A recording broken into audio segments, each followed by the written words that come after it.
so kind, staring out into space, asking God to hear my case, trying to think of all things past. How long will my memory last? The purple angel, purple angel, purple angel, you're next to me. Well, hi, everyone, and welcome to Alzheimer's Speaks Radio. I'm Lori LeBay, the host and founder of Alzheimer's Speaks. Before we get into our program today, which is going to be talking about reducing the stress of caring for a loved one, I just want to tell you a little bit about us, who we are and what we do, because we are always getting new listeners. Bottom line, Alzheimer's Speaks is an advocacy-based company providing multiple platforms to shift our dementia care from crisis to comfort around the world. I started this company because my mom had dementia for 30 years, and it was just a life-changing process, not only for her, but for me. And here at Alzheimer's Speaks, we believe that by joining forces and sharing knowledge and just having these everyday conversations about life with dementia, that we're going to be able to remove some of the stigmas. We're going to be able to help people live better with dementia. If they're diagnosed, if they're caring for somebody, either family and or professional. It's amazing what comes out of these conversations, and I know you're going to really enjoy our talk today with Jennifer FitzPatrick. At our core at Alzheimer's Speaks, we also believe that collaboration is the only way that we're going to win this battle against dementia, and I can tell you, I know it's working. You see, because of your likes, your clicks, your shares with your Twitter tribes, your Facebook friends, your Pinterest peeps, your Google gangs, you have gotten us named the #1 influencer online for Alzheimer's, according to ShareCare and Dr. Oz, as well as being recognized by Maria Shriver as an architect of change for humanity. So pat yourself on the back. That really was not about us. That's about all of us working together to help get information and content out to people who need it. You see, I'm a firm believer that we all have a lot of people in our own family circle, in our circle of friends, our coworkers, in our sphere of influence on social media. There are a lot of people dealing with memory loss and dementia who have not kind of come out of the closet and talked openly about it. And the more we can get information and education out to them, the easier it's going to be for them to grab when they're ready. And so I really encourage you to continue to help us push this information out into the world, and also know that maybe you're our next guest. Here on Alzheimer's Speaks, we like to raise everyone's voice. So if you're a person who is struggling and maybe you think you might have dementia, maybe you've been diagnosed, maybe you are a family member or caring for a loved one, maybe you're a professional in the industry that is seeing a need and maybe developed a product or a tool or a service. Maybe you've written a book. Maybe you've written a song or a movie or a play or started some other new initiative or advocacy. We'd love to hear from you. Just reach out to me at lori@alzheimersspeaks.com, or you can call me at 651-748-4714. I also, before I introduce Jennifer, want to mention that we still have openings on our Caribbean cruise, which is going to launch. We're going to set sail November 11th through the 18th, and it's going to be a wonderful time. We've got a great symposium along with this cruise. We've got 4 people who are actually living with dementia who will be part of our educational team. Michael Ellenbogen, Lori Shear, Mary Reed, and Harry Urban. And then Cindy Lazinski, who lives in northern Colorado, who has started a dementia-friendly community there, will be one of the educators, along with Becky Watson, who is a music therapist, will be with me. And it's going to be a lot of fun. It'll be very interactive, and it'll all be about real life living with dementia. Last, I just want to mention that we have our helpful tips dementia listed on alzheimersspeaks.com. and you can go ahead and download that for free. And we encourage you to do that. It's got a lot of great information there for you. So let's go ahead and let me introduce our guest today. I'm excited to have Jennifer FitzPatrick with us. She is a social worker, and she is a CSP, which I'll let her explain what that is. She is the author of a new book called Cruising Through Caregiving, Reducing the Stress of Caring for Your Loved One. She works at Johns Hopkins University as a gerontology instructor, and she is also the founder of Generations, and that's with a J, Generations Health Education, Inc., which is a full-service training company. So welcome, Jennifer. How are you today? Great. Thanks, Lori. Thanks for that very warm welcome. Well, I'm going to have you describe this CSP because that's a really rare acknowledgement that you've reached, and people need to know what that stands for. Oh, absolutely. So the CSP is the Certified Speaking Professional Designation, and it is bestowed upon people that are members of the National Speakers Association. And you have to meet certain criteria in terms of your speaking career, in terms of ethics and eloquence and entrepreneurship and several different areas. And yeah, it is rare. And I'm actually one of the few MSWs that there's only a couple of us in the whole world that have it. So it's kind of a neat combination. Very cool. I was part of the National Speakers Association, and I know how rare it is. And so kudos to you for obtaining that. Thank you. One of the questions I always like to ask every one of our guests is, have you been personally touched by dementia in your, family or circle of friends? People always like to just know that kind of as a little background information.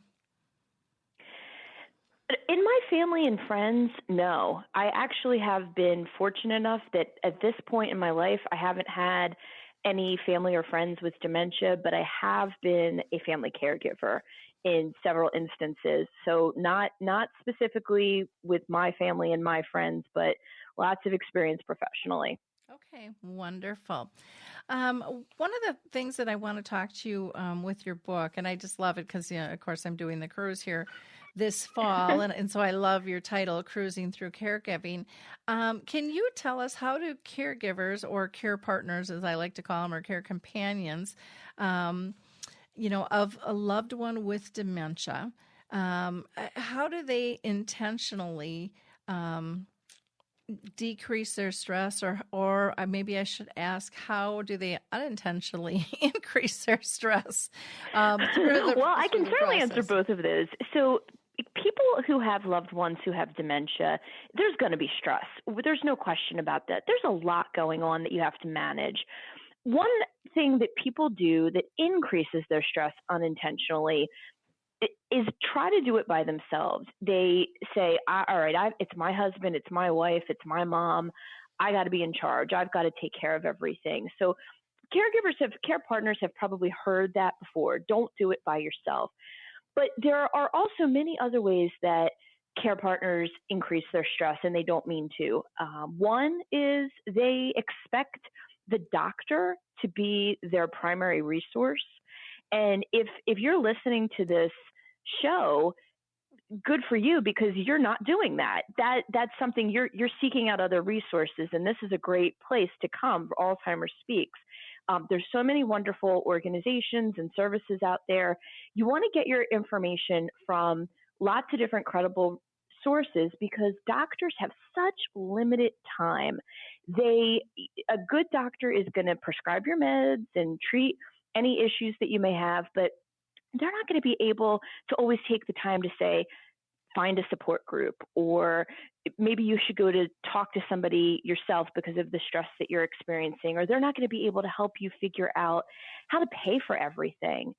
So a big way that folks sometimes increase their stress is by waiting for cues from the physician. Mm-hmm. Well, and I think so often, people look at, they're the end all means, they have all the answers. And when it comes to dementia, one of the biggest complaints that I hear is from the doctors. They gave me a prescription, they gave me another appointment, but that was it. And then I was kind of kicked out the door, other than they said, get your affairs in order. And so a lot of the doctors aren't familiar with a lot of the resources that are there. And again, is that really their job or not? Is it maybe the social worker's job, and the clinic or the hospital hasn't really pulled that piece together yet? It's hard to say with that, but, you have to be your own advocate, I think, really strongly with this disease, and with many others. And I think that's a huge change in terms of how we look at medicine and being cared for nowadays compared to even 20, 30 years ago. People just, whatever the doctor said was what the doctor said. And now with the internet, access to information has changed. And do you see that playing a huge role in terms of how people look at things? The internet can be good and bad. I think the internet can be great for research as long as folks are looking at credible websites like yours, like the Alzheimer's Association or the Lewy Body Dementia Association. There are many credible, Johns Hopkins, if it's affiliated with a major university or a good nonprofit or a company like Generations or Alzheimer's Speaks. But sometimes people will sort of just Google terms like dementia, and sometimes they don't get the right information. So when you're online, you just want to make sure that you're going to credible websites that you've heard that this is a legitimate place that you can get information from. So I think it can be good and bad as long as you're going to good websites that are they have appropriate information. I think that it's a wonderful thing. I think people have to be really careful sometimes about just, I have a friend, for example, who, really smart person, recently was diagnosed with skin cancer. And she just started Googling the type of skin cancer that she had. And all kinds of wild things were popping up. And I said, here are the websites you are allowed to go to. American Academy of Dermatology, for example. You just don't want to Google terms like dementia because you don't know what you're going to get. No, there's like 69 million, pages that'll pop up. And so it is really important that you don't believe, just because it's out there doesn't mean it's real. Donald Trump yells about fake news, and that probably does come into play when it comes to Google and the internet in terms of what is happening, out in the world. Absolutely. For any condition. Mm-hmm. Exactly. And, you want to get more than one source. I get people approaching me all the time with things, and I'm like, I can't have you on as a guest because there's not enough to back this up. And I don't want to give people misinformation or false hope. That's not what any of us are about. Jennifer, when you decided to write this book, I guess what was your push? What made you wake up one morning and go, I'm doing this. This is a need. I saw the way, so I decided to write Cruising Through Caregiving because I saw all of the ways that people were making caregiving and taking care of a loved one harder for themselves. It's going to be hard. It's going to be challenging. You're going to have moments that are going to be very, very, very difficult, but there are ways that you can get through it. I say caregiving is not a vacation, but you can cruise more smoothly through it. There are strategies and ways that you can do it that you don't have to get sick yourself. You don't have to necessarily quit your job. I have a whole chapter on determining if you should quit your job or not. For some people, it's the right thing to do if you're still working. Mm-hmm. For some people, it's the absolute worst thing you could possibly do. Another example is I would see people moving. Maybe they would move 300 miles away or 3,000 miles away to move in with their loved one to help caregive because they have dementia. for some families, that's exactly what they should do. And then there's other families where that is a terrible idea. Mm-hmm. And I think it really just depends on the family dynamics. It depends on the relationship. A lot of it depends on your financial situation. So I think there's a lot that we can do, whatever our financial status is, whatever our relationship is with our loved one who has a dementia diagnosis. There are many ways for everyone who cares about that person to help and to contribute without completely losing themselves. Yeah. And caregiving can be difficult. I know when my dad died, I was lost. I didn't know who I was anymore. He had brain cancer. My mom had dementia. And such a big part of me was gone. And I had done it for so many years. I mean, I really went through some trying times. People go like, well, what do you like to do? I don't know. I have not asked myself or done that in years, because I was too preoccupied and I didn't have balance when I was giving care. And so that was a really very interesting process. But, like you had mentioned, you see some people quit their jobs or move across country. And, you have to know who you are at your core, too. Right. If you are not a nurturer, chances are you're not going to become a nurturer in this process just because you're forced into it. And for some, that can get to be a really, really a huge battle and can be more uncomfortable for both of you than anything. And so sometimes I think people feel forced that they have to. There's nobody else. So I've got to do this. This is what society says I have to do. And I think that's a big problem in society in terms of how we especially for women. Mm-hmm. Especially for women, because women have historically been the ones who take care of the children, and they take care of, for many generations, women didn't work as much as men did, and they would take care of the older adults in the family. They would take care of the in-laws. They would take care of anyone that was ill. And some women just aren't natural nurturers, and just like some men are. And we do, like you said, society puts that pressure on us. And I think a lot of us worry, if I don't, for example, if mom really needs a memory care unit, or mom really needs an aid because I'm losing my temper. I can't be with my mother 24 hours a day because I'm not really particularly good at this. Mm-hmm. Then you got to be saying, okay, well, should I bring in some help? Should I examine what the options are for senior living? Is that the right path to go down? Because I think what we miss sometimes is that the person who has dementia is not benefiting if you're miserable all the time. They are so sensitive. People with dementia are so sensitive to you and your mood and your facial expression and your body language. And if you seem miserable, that's contagious. They're not having a great day if you are angry because of having to take care of them. And your loved one is going to be better off if you seek some help.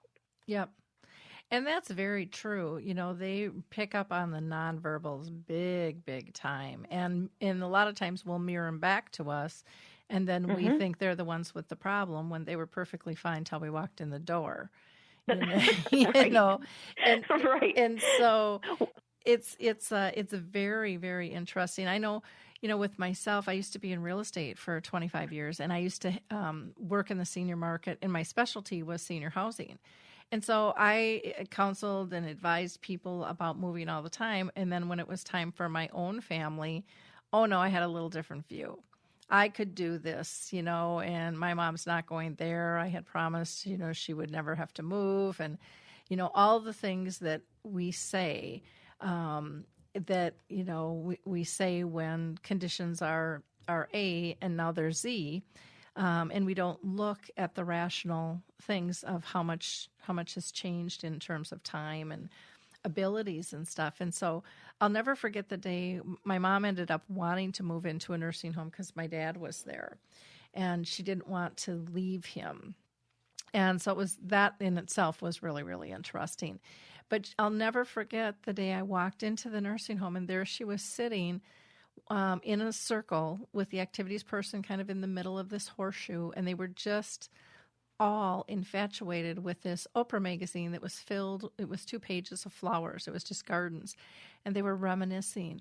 And I remember melting in that doorway, just thinking, I couldn't give her that because I'm her daughter. I'm not her peer. And there's power in those relationships and feeling part of society and feeling part of having friends outside just family too. And I think sometimes we as family members forget that we all like to be connected. And a person with dementia is absolutely no different, in that base. I don't know. You might have some other thoughts to that, so feel free to. Oh, for sure. That's a really, when someone like your mom and you, when the daughter or the care partner gains that objectivity, it's miraculous, because you think, oh, I'm the only one. Maybe I'm the only one that can do this. I'm the one that I should be doing this. We put a lot of shoulds on ourselves, and then you see what they're getting when they are around other people. If you think about your own life, if you don't have dementia, if you were only around one other person 24 hours a day, day in and day out, that can't be a picnic for the person with dementia either. Yeah. They're going to get tired of you too, right? Like they need to be around other people. They need different kinds of stimulation, and even if, say, I've been in this field pretty much my whole career, and I've talked to so many other it's funny, I did in Cruising Through Caregiving, I interviewed 24 professionals who have worked in the field of caregiving, and many of them had the same comment when they were in a caregiving situation in their own family, just like you were talking about the moving with the real estate, that they were incredibly imperfect when they started making choices and making decisions, because they knew how to be objective, and they knew how to help others because they had an education and they had experience. But when it's your own family member, it's hard to back off and to be able to see the big picture. And, just you telling that story about your mom looking at the Oprah magazine with the flowers, you sort of shared that you were standing back looking, and it's almost like you saw a big picture of what else she could have if it wasn't just you and her. Yep. Exactly. And that was just such a powerful, powerful moment for me. Realizing what I had preached all these years to other families was really true.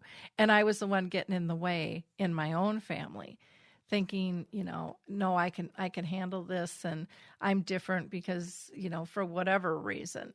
I thought we all I was, do that, and it was just amazing. And my heart literally just melted because she was so content and she was so engaged. And it's like, isn't that what we want? And, I worked full time. I had a family.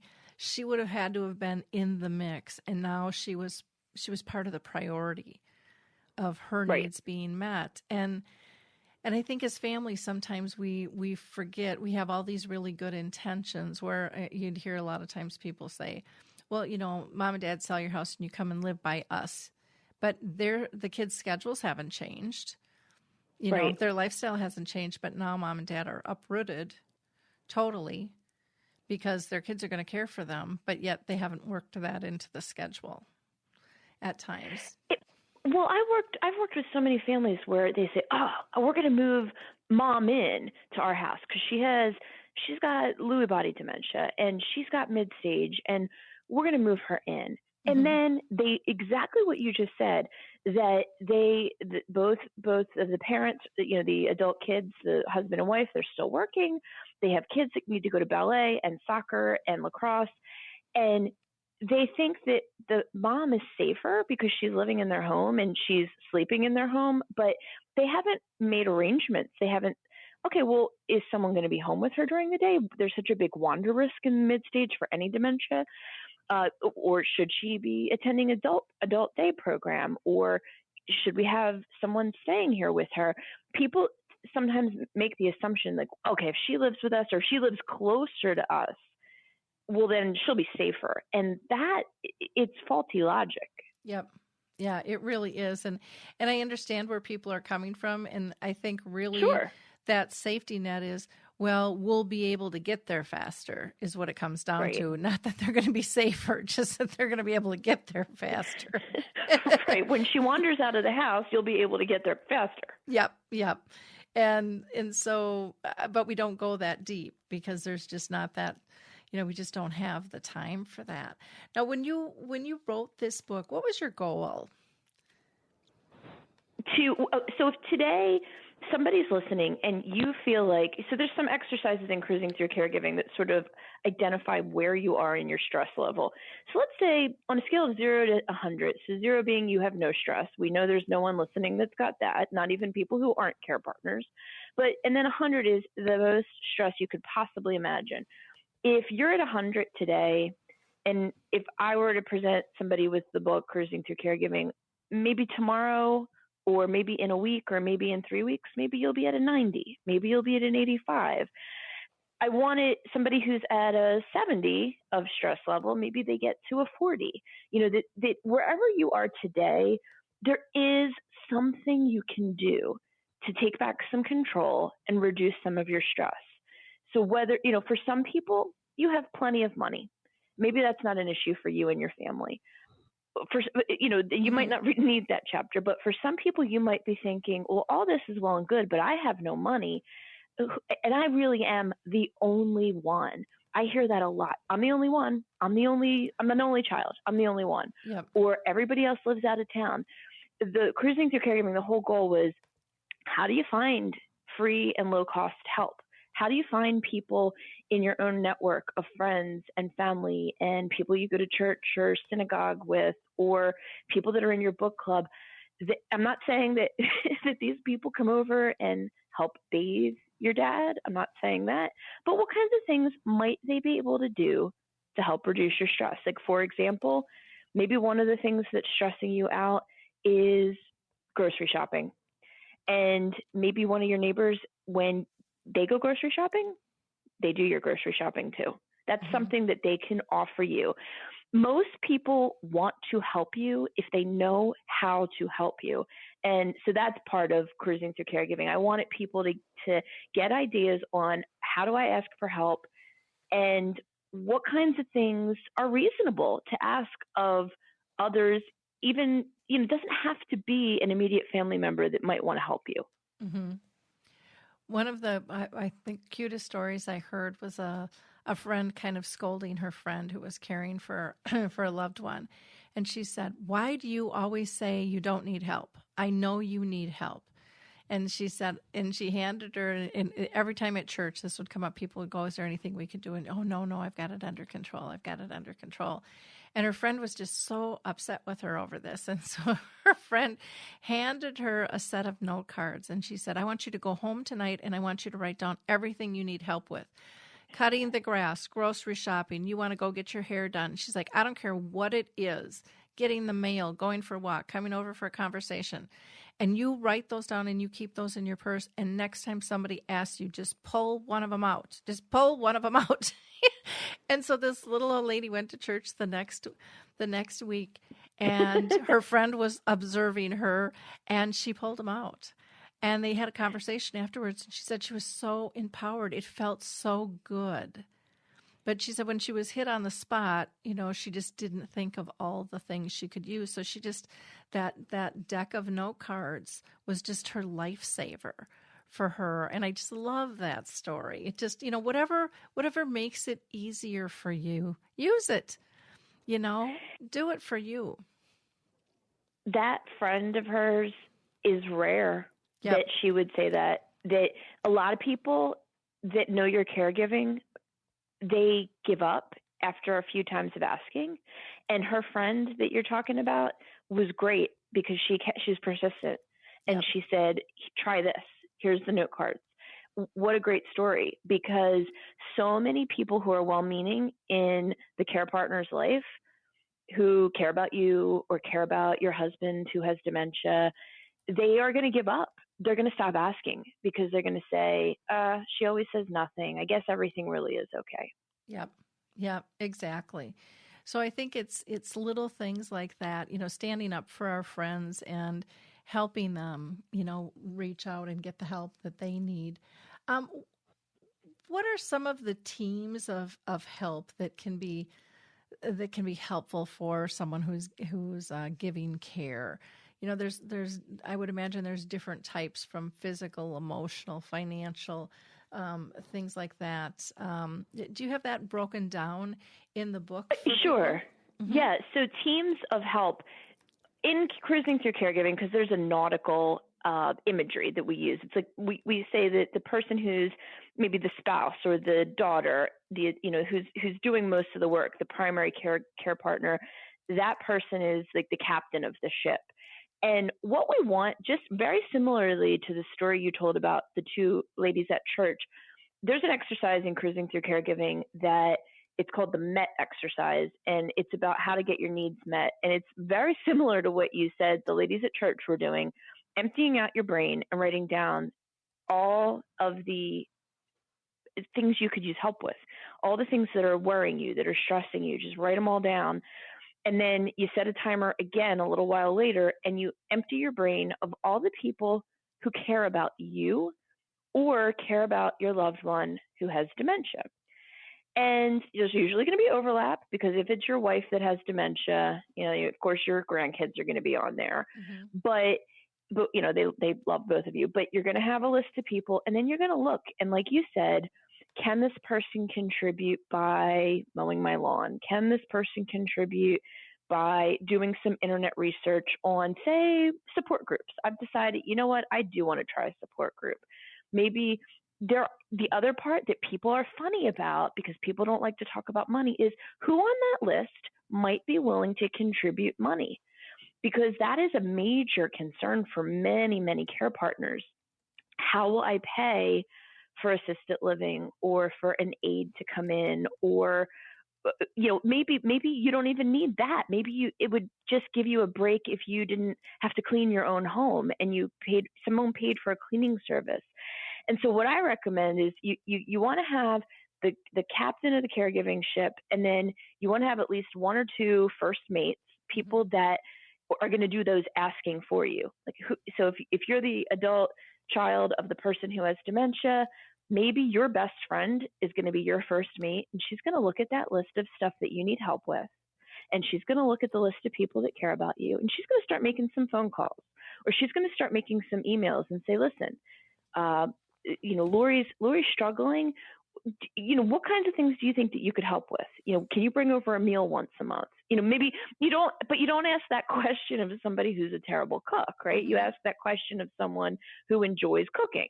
So you want to match it up with the kinds of things that someone would naturally be good at. And I always joke that I'm not a great cook. Ask me, I'll come sit with your loved one who has dementia, because that's something I'm uniquely qualified to do. Don't ask me to mow your lawn. I won't know how to do that. Don't ask me to make a meal. I'm not great at that. Well, I could do it. You probably won't really like it that much. But ask people for something that's not going to be a huge stretch for them. Mm-hmm. Yeah, I think that is so critical. A lot of times I see families struggling, and a lot of times I'll use a daughter as an example who might be taking care of her dad, and all of a sudden now she's giving her dad a shower, and that is just can be so uncomfortable for some people. And she would rather be doing the finances, or she would rather be doing the grocery shopping. And for families to talk about what are they comfortable with, what are they good at, because there's a big difference between the two. And when we build these teams, we need to be respectful of what people are comfortable with, and where everyone is at with that. And I see that as being missed so often in the team effort. It's just assigned, or it's never discussed. And I could probably use that excuse with my brothers, and that I didn't, I was frustrated doing some tasks that I thought they could have done, but I didn't even feel. I got to the point. And I'll be honest, I got to the point where it wasn't worth bringing up to them, because I just didn't feel that they would change or step up. And so then I just continued on. But it was really, as much as I loved caring for my dad, there were some things where, I would have rather not have had to have given him a shower. I felt like it was an honor for me to do that when I ended up getting in that space, but it was something that, it's not something you want to sign up for, because it's difficult to think that, your loved one needs that much care at that point. And all of what you just said is so common. I bet there's so many caregivers listening right now, and they can relate to that. One being that, what you said about the shower. I mean, for a lot of people, if there's someone listening that's thinking, gosh, that's me, well, there's no shame in hiring somebody or asking who, a lot of times men are a little bit more comfortable if it's, the son, or if it's another man that they're friends with, or just a professional. So there's no shame in that. And the part you said about your brothers, that is so common. Again, goes back to most people who are care partners are women. And historically, we kind of, a lot of the men and families will think, oh gosh, my sister's got it, my wife's got it. They don't think that they really need it. But I would say if anyone's having those thoughts that, gosh, I really, really do have to, I have to do everything. I don't feel comfortable. My brothers probably won't do it. Just don't expect them to be changing overnight, but say, listen, here's what my life, you gave the example, you stopped working, you made caregiving the huge part of your life. Would they contribute financially? What would they be willing to do? Would they be willing to arrange for an aide to come in? Maybe they're not going to be hands-on. And like you started out this conversation talking about how a lot of people do not have a nurturing personality. It doesn't mean there's anything wrong with them. It's just like if someone said to me, can you build a house? I can't do that. I would be terrified if someone asked me to do it. But a lot of people feel like that about caregiving. So what can you do? How can you contribute? And Lori, of course, some people are going to say no, or they're not going to answer you at all. They're going to just act like they didn't hear the request for help. But more often than not, people step up. And the thing that I think is sort of miraculous when you do start asking for help, I feel like if I can get out there a little bit in the, like this is going to sound maybe a little new age, but when you start putting that energy out there where you're asking people for help, maybe your brother doesn't help.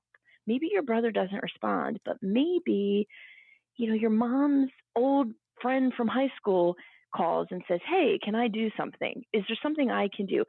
Don't discount the friends of the people, the persons who have dementia. Often they have friends that want to help. Yep. And don't forget about them. They often feel excluded. Now, some of them are not going to be interested. That happens. But I think once you start putting that energy out there that you're open, you're going to be surprised. Sometimes it's going to blow you away how many people generously offer some support. Well, and again, we just talked about this on our last show a little bit about asking for help and knowing, just remember how good it feels for you to help someone else. And when we don't accept that help, we're denying that. We're denying others to feel good and helpful. And that's a natural thing for many people who are friends and family, for them to want to do. They're not in it for any other reasons. I know for my family, with my brothers, I just kind of did it all. And we didn't have the conversation until after my dad died, how that felt and what that looked like. And it was really an interesting one because their perceptions of I have an older brother and a younger brother, that I was a control freak. And of course, my perception of me was I was very organized.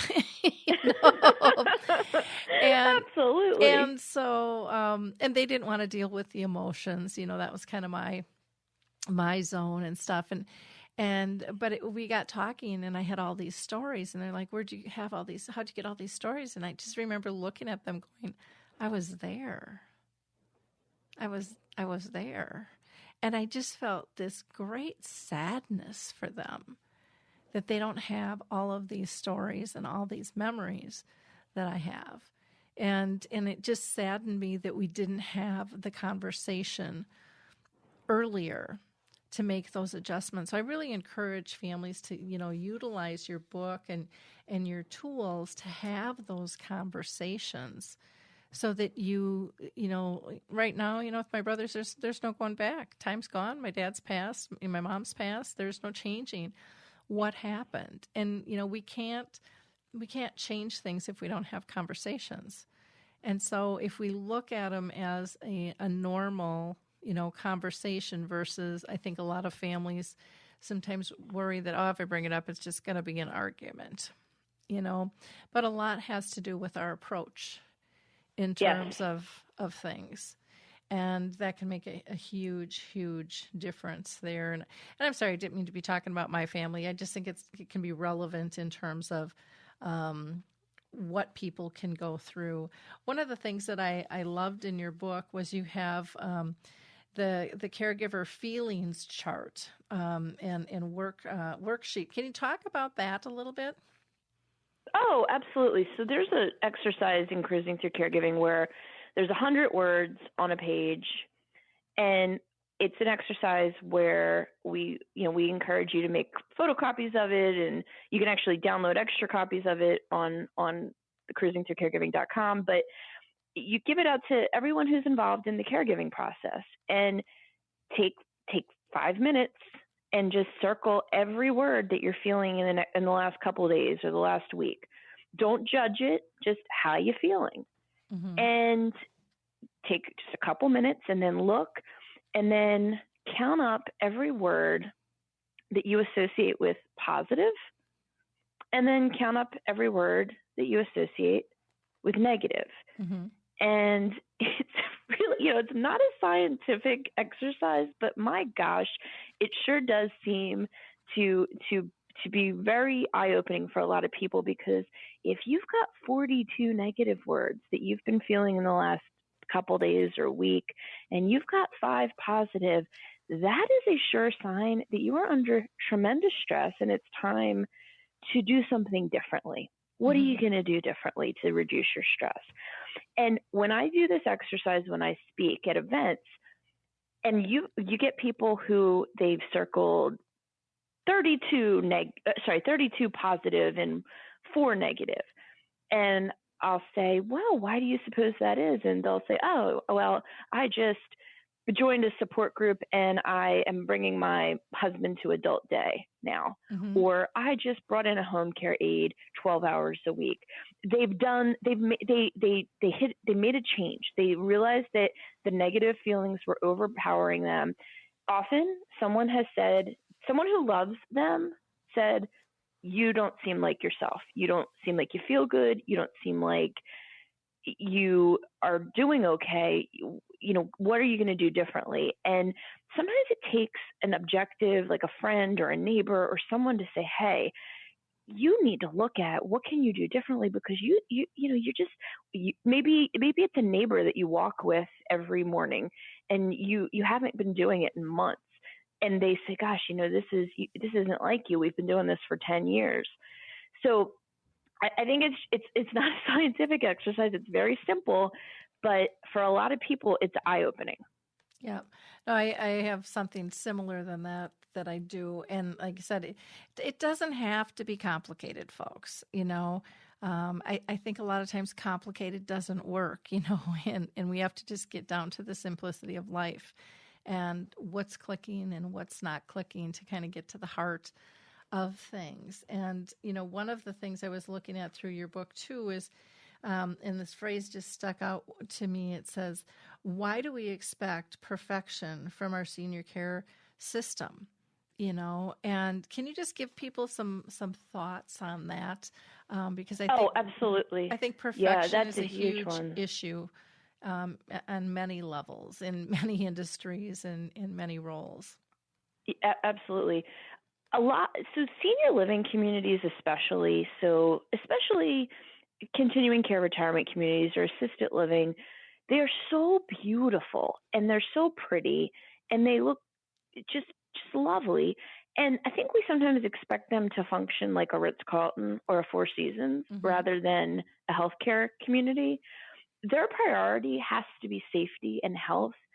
And yeah, they're going to make mistakes. Now, if they give your mom the wrong medicine, that's a major problem. But if your mom, like I always go back to the Splenda equal. There was somebody whose mom wanted Splenda, and they gave her equal for her coffee, and it was like a federal case. Mm-hmm. And yes, your mom should have whatever sweetener she desires, but this is not something that you should wind up in the executive director's office screaming about. But sometimes caregivers, especially with the price tags on the communities, oh my goodness, it's, it can be, 60, 70, 80,000 a year or more. We expect it to be like a 5-star or 4-star hotel and restaurant. Their priority really needs to be safety and health. And sometimes I think they're gonna make mistakes, and just work with them. If you like most of what's going on and you feel that your loved one is healthy and safe, and particularly if you feel that the aides who work with your mom, dad, husband, whoever your loved one is, are caring and sensitive and gentle, that is the most important thing. Mm-hmm. Yeah, and we do forget that. We do forget that whole piece of peacefulness and contentment and people being happy, and we get wrapped up in nicky-nacky things sometimes. But I think that is what I have found is that a lot of times comes out of a family's sense of lack of control. And so I always tell people, you're only going to find what you're looking for. So if a family is feeling really guilt-burdened that they're not there as much as they'd like to be, they're going to come looking for problems because they're coming looking to fix things so that there can be the best as possible. And what ends up happening is they end up nitpicking things. Instead of looking for moments of joy, they're looking for problems. And again, we're only going to find what we're looking for. And people don't even know that they're doing that. And I was one of them. I was a daughter who, you want to be there 24/7 and you can't always, and you don't have that trust level, especially when you first move in, and you don't even know that that's going on with you until you look back, if you even look back. And then it was like, for me, it was like, holy craps. No wonder, I was finding these things. That's all I was looking for. I wasn't. Well, I can tell you, I haven't had a loved one who has had dementia, but I've been a caregiver for several family members who have had very serious illnesses, and I will tell you, I have actually had a different perspective because I've been in this field. And when there's been something dangerous, of course I take care of it, and I make sure it gets addressed. But I have, and I know a lot of families are going to balk when they hear my suggestion, but when I have had a loved one in a healthcare setting, I have made it my mission to befriend all of the staff and let them know that, I know their job is hard, and I want them to communicate with me. And I want to I take the initiative to develop a rapport with them, because I feel like that's what gets you the results. When I see families making that mistake a lot, and it's because it's out of love and it's out of a lack of control. But sometimes it scares the staff. They're like, oh gosh, that person who seems like they're angry all the time, like they kind of go the other direction in the hallway. They want to. So I try to tell, and families get mad when I say that sometimes. I'm paying all this money, or my medical assistance is paying for this service. I shouldn't have to befriend them. I shouldn't have to be the one to try to develop a rapport. And I said, yeah, you shouldn't have to, but you're probably going to have a better experience if you try it. Yeah. Well, and, I do a lot of training as well, too, and I use that example of the staff running the other way and just educating them as to why a family acts the way they act. And they're just shocked. They never thought of what it would be like to have their parent placed and what they would be looking for and what they would need. And, most communities call when they screw up on a pill, someone fell and got hurt, a purse is lost or a sweater or, it's always a problem. It's not a picture of a smile. It's not an activity where they're having a moment of joy. And if we can start shifting some of the way we're communicating with family, we're going to build trust, because that's the biggest thing that's not lacking, or that is lacking in the beginning, is that lack of trust. And then talking to families about this, but I think for me, my thought process is we have to educate both sides of the wheel on this thing if we're going to fix it. So we honestly have to talk about why staff is dodging people and why families are attacking if that's the case, so that they can see the other guy's role and how they're feeling. Absolutely. Absolutely. And there's no excuse. I mean, there's certainly no excuse for staff to do that. They shouldn't, but they're human, and they sometimes do. Well, and sometimes families push them to it. I mean, because sometimes it isn't pretty and it isn't respectful, because people are at their wits' end, and it's called emotions, and it's new. Typically, it's new ground for people. And it can be a difficult scenario, but we've got to keep those conversations open and honest, and build trust, build rapport, have compassion for one another in terms of how they're looking at things. Gosh, I can't believe how much our time is flying by here. I want to talk about the person with dementia. Are there some things that you think that they can do to help reduce the stress that they're feeling, or for themselves and or for their team members? So a person who's diagnosed with dementia, if they are just getting a diagnosis, some of the things that I think that they can do to help reduce their stress and the stress of their loved one is just prepare as much as you can. It's hard. It's a tall order to say, I have this diagnosis and I do need to update my advance directives. I do need to, maybe I've never had a will before. Maybe I need to prepare that. But that, for a lot of people, gives them a sense of control. Have the conversations with your loved ones about what you do and don't want. And I know this is, again, going to be a hard thing to hear for persons who have a dementia diagnosis, but please try not to say, I can't ever go to a nursing home. I can't ever go to assisted living. I don't ever want a stranger. You want your loved one to keep you safe and keep you healthy and happy. And they can't in good conscience make those promises. They have to, if, for example, like maybe you want, if you ever needed an aide in the home and maybe you're a man, hey, I'd really prefer it to be a man. Or if I ever need to be in a senior living community, please make sure it's, within driving distance of, at least most of the grandkids, or, those are the sorts of things that I think, talk about those kinds of things, that, because I think if you are saying to family, I never want anyone else involved in this care but you, my daughter, my wife, my grandkids, whatever, that is going to put so much pressure on them. You're probably not going to get the best possible care. You're probably going to be, your loved one is going to suffer, and you're probably going to suffer. So, tell them what you're interested in, tell them what your parameters are, but try not to make any red lines in the sand that say, absolutely no this, absolutely no that. Definitely, though, talk about feeding tubes, talk about, would you ever want that? Research that, understand what that means. If in the late stages, is that something you would want, or would you want to just stop eating naturally?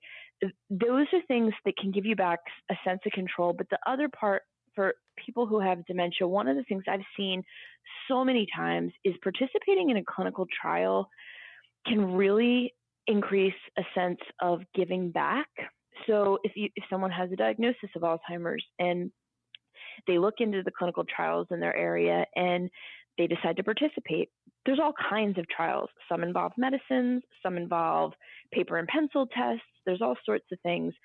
but a lot of times people feel like a sense of they're still able to participate in life, that maybe they're going to be part of a potential cure. So maybe this doesn't happen to their kids, this doesn't happen to their grandkids. And that can give you a sense of purpose. And then the other thing is, just in the early stages, just live, do as much as you can while you still feel good. And, there is some evidence that perhaps, the longer you're doing things that you like, whether it's golf, I don't know that you should be driving. You probably shouldn't be driving, but if you can still play golf, go play golf. If you can, garden, do things that you enjoy. Still, just try to live, and that'll give you a sense of, at least a little bit of a sense of control and reduce some of your stress. Yeah, I think it's so important for people to live graciously with this disease and simplify and stay engaged.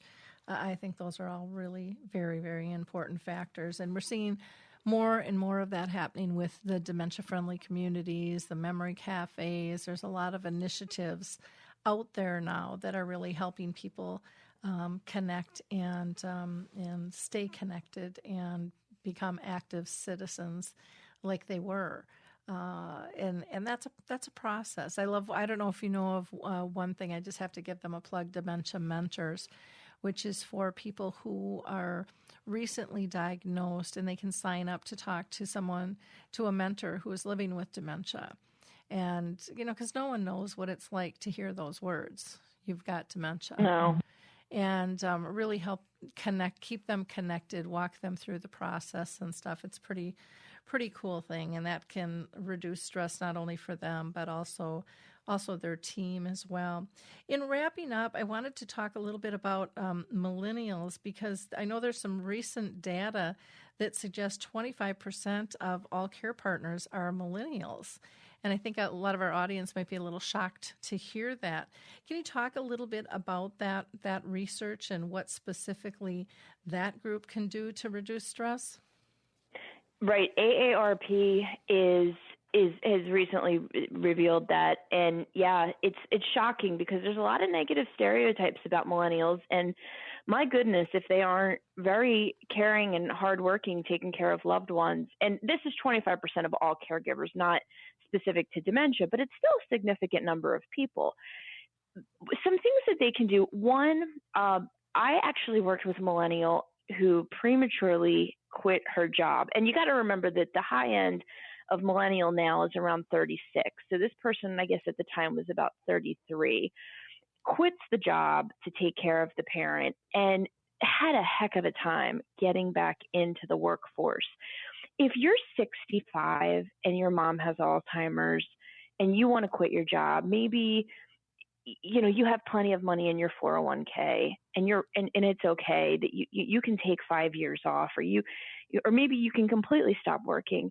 That might work for you. But if you're 33, 34, really, I know you love your mom, you love your dad, whoever that person is, but you got to think about the long-term repercussions, because so what potentially can increase your stress is, say you have a couple of small children and maybe you really do need your income, or maybe if you take 5 years off and you're in an industry where that's a lot, that could be tough for you to re-enter the workforce. And so just really that chapter that I wrote on thinking really hard before you quit your job, I would really recommend millennials just really, because I've worked with millennials who have had some challenges with that. And sometimes going part-time, if you really feel like you want to spend that time with the parent, maybe it is the right thing for you to do, but maybe go part-time, or have a plan that maybe you're going to take 6 months off, and then maybe you just take a leave of absence if your organization will allow it. But you have to always be looking at the spin-off effect of the financial component, because what happens if you don't have enough money for your own retirement, what happens to your kids and what happens to their kids? There really can be a spin-off effect. So I really encourage millennials to just be really, really cautious about the financial component, because typically, not always, but typically they don't have as much saved and invested as caregivers who are older. Mm-hmm. Which is very, very true. And every person is different. There's a saying, once you've met one person with dementia, you've met one person. But I think we have to take that further and say once you've met one, if it's caregiver, care partner, care companion, whatever you choose to use, you've just met one, because we all come with different baggage and different history and different life philosophies. And, we have to really look at ourselves, because if we're not healthy, we can't care well. And I think that's one of the things people forget so often is, if you're not staying balanced, if you're not staying healthy, and, the statistics are out there that show caregivers many times will end up with significant health problems or even pass away before their loved one, because they haven't taken care of themselves. And stress does a lot of damage to our system. And I think we have to look at that really hard and fast and realistically, knowing that we are able to fully care to our best, because that's why most of us step up to the plate, is we want to give good care. And balance really just comes with that. And it's nothing to be ashamed of, that you need a little time off or you need to take care of yourself for a little while. And we really have to do some strong reframing on that, I think, as a world. Well, and that's an advantage that millennials do have, because they are bold in asking for balance in the workplace.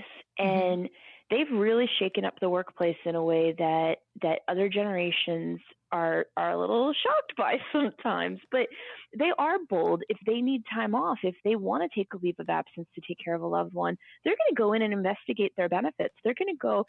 Whereas we see, I think, Generation X and the baby boomers, and of course the traditionalists, they're so timid. Not all of them, but generationally they're more timid. So I think that's an advantage that millennial care partners have. Mm-hmm. Definitely agree. Well, Jennifer, this has been just a great conversation. I appreciate you coming on the show with us and talking about your new book. Again, the title is Cruising Through Caregiving, Reducing the Stress of Caring for a Loved One. And I would really encourage people to pick this up. It is just jam-packed, full of great information. I think this will be a kind of a little resource Bible for a lot of people, because you can pick it up, read a chapter, and dive into it again later. It's not something you have to sit down and read all at once, though you can. And I think you'll refer back to it and maybe pass it around your own family to get a lot of people on the same page and looking at caring for someone a little bit differently. So thank you for the work that you do. What is the best way for people to get a hold of you, Jennifer? Oh, sure. It's so cruisingthroughcaregiving.com, and they can follow us on Twitter, FitzPatrick Jen. I did just want to mention, as much as we would love for you to purchase Cruising Through Caregiving, we'd love that. Know that it's in a lot of libraries nationwide. So if you are on a budget, that is one way you can access it. And there's actually, if you just want to check it out, you can go to cruisingthroughcaregiving.com and you can download the first chapter for free. Wonderful. Well, I wonder if our Roseville and Shoreview libraries here in Minnesota have them. They actually have minder packets that they are putting together for dementia. And I'll have to make sure our lead librarian knows about that, because maybe this is one of those books that they can purchase to add into those memory minder packets that they do. They've just been knocking them off the shelf with people coming in for them, so that's been kind of fun to see that the need is really being met. So, again, thank you for your time and all the work that you're doing. Appreciate it so much, Jennifer. Thank you. Really appreciate you too. Thanks so much, Lori. Bye-bye. Bye-bye. For those of you that didn't hear me before, there is a giveaway. Newman Long-Term Care is giving away 5 Color Your Mind books, which were written and designed by Maria Shriver. And it's a new adult coloring book, but it also has lots of great information in it as well. So it's not strictly just coloring. I also want to just let people know that here on Alive and Social, all of our shows, we go back 6 years now, are in the archives, so you can go ahead and listen back to your heart's content if you'd like. Our last few shows, we talked about real estate and when's the right time to make a move. We had Footprint ID out, which talked about enabling families to easily access medical files, and the BrainWorks Kitchen, which was really kind of cool, that has pillars of dementia prevention in the kitchen. So that was a very fun show with Annie and Martha. We're doing our dementia-friendly cruise and symposium again, November 11th through the 18th to the Caribbean. We'd love to have you join us. Just go to alzheimersspeaks.com. You'll see information about that. And what else can I tell you? On the blog, there was a prose posted by Julie Foster called An Ordinary Day, which has to do with dementia. You guys have a great week, and we'll talk soon. Thanks. Bye, everyone. Hey everybody, Jared Sebesti here, host of Retire Repurposed. This podcast is dedicated to help people transition into fulfilling and purposeful retirements. Retirement is a big life change. In fact, the two most dangerous years of a person's life are the year they were born and the year they retire. Few people can just flip the switch from working a career 30 or 40 plus years, retiring on Friday, without methodical steps to living what we call a repurposed retirement. To listen now, search Retire Repurposed on your favorite podcast platform, Senior Resource, or Life Audio.